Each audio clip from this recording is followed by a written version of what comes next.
दुसऱ्या व्यक्तीचे blood sample काढली, त्याचेवर डॉक्टरनी सील केला की हे जुवेनाइल आरोपीचे नाव लिहून की हे यांचे ब्लड सॅम्पल आहे आणि त्यांना फॉरेन्सिक लॅबला पाठवण्यात आली। ही बाबी अनुषंगाने डॉक्टर जे हे केले ते श्री हरी हल्लोर जे सीएमओ होते, ज्यांनी हे सगळे ब्लड सॅम्पल्स वगैरे घेतले आणि रिप्लेस केले, त्यांना काल ताब्यात घेण्यात आली होती आणि त्याचे विचारपूस अनुषंगाने डॉक्टर अजय टावरे हे तिथे एचओडी फॉरेन्सिक मेडिसिनचे आहे, त्यांचे सांगण्यावरून आणि त्यांचे कट अनुषंगाने ही पूर्ण कृत्य करण्यात आलेली आहे।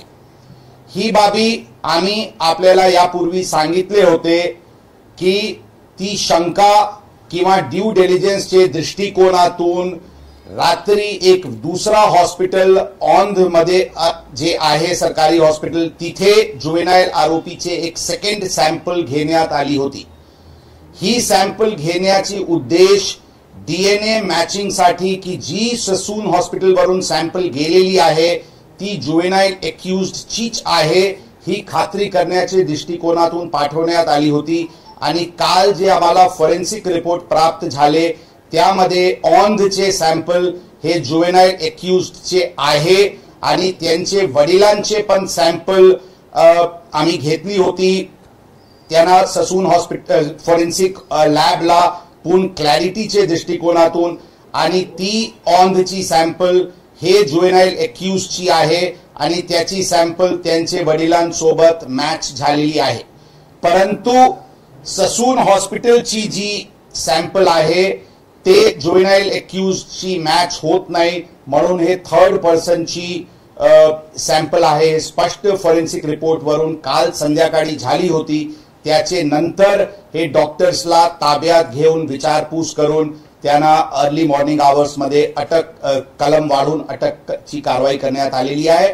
आज त्यांना कोर्टात प्रोड्यूस करून पोलीस कस्टडीचे डिमांड करण्यात येईल आणि यामध्ये कोणाची सॅम्पल होती जे रिप्लेस करण्यात आलेली आहे ते एव्हिडन्सच्या दृष्टिकोनातून आणि पूर्ण ससून हॉस्पिटलचे सीसीटीव्ही डीव्हीआर पण आज अर्ली मॉर्निंग आवर्स मध्ये ताब्यात घेण्यात आलेली आहे, त्यांचे पण पूर्ण खात्री सुरू आहे।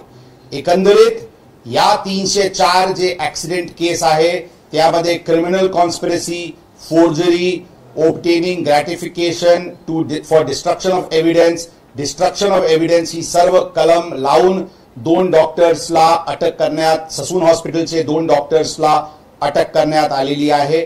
त्याच्याबद्दल आमच्याकडे भक्कम कायदेशीर टेक्निकल पुरावा आमच्याकडे उपलब्ध आहे। या प्रकरणामध्ये एकूण 3 गुन्हे आतापर्यंत दाखल आहे। फर्स्ट गुन्हा 304 चे होता, ज्यामध्ये आता ही कलम जी मी सांगितले वाढ करण्यात आलेली आहे। Second offence juvenile justice act अंतर्गत वडील आणि पब मालकांवर चालकांवर दाखल झाली होती, त्यांना अटक करण्यात आली होती, ती सगळे आता ज्युडिशियल कस्टडीमध्ये आहे। थर्ड ऑफेन्स किडनॅपिंगचे दाखल झाला होता, ज्यामध्ये जुवेनाइल एक्यूज्डचे ग्रँडफादर सध्या पोलीस कस्टडीमध्ये आहे, त्याचे वडील यांचे प्रोडक्शन वॉरंटची कारवाई करण्यात येतील। या डिस्ट्रक्शन ऑफ एव्हिडन्स मध्ये हे 2 आरोपीचे व्यतिरिक्त वडील जुवेनाइलचे वडील यांना पण आरोपी या सर्व क्रिमिनल कॉन्स्पिरसी मध्ये करण्यात आलेली आहे।